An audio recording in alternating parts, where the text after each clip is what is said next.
amiguitos Collection, bienvenidos a Pedro Toys Collection.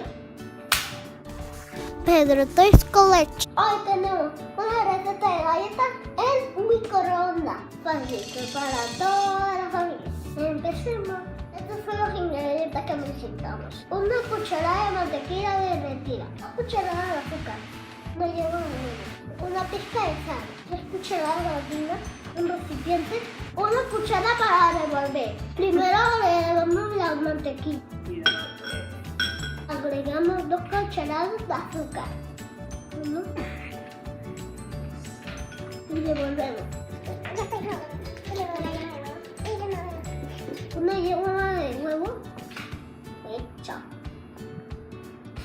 Toda. Qué asco. Y revolvemos.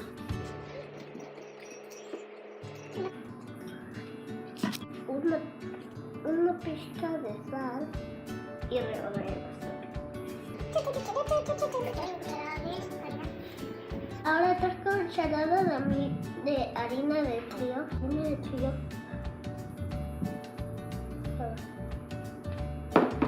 Y revolvemos.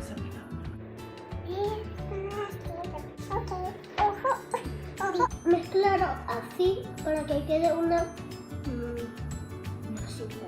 Así.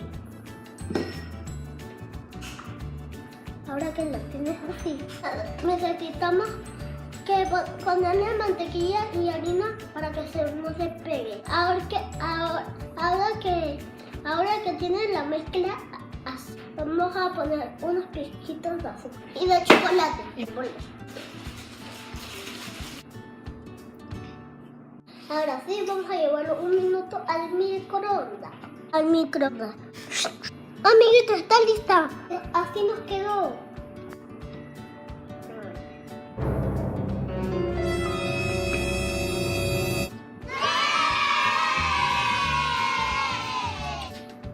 Suscríbete, dale like, comparte con tus amigos. Chao, Collectioners.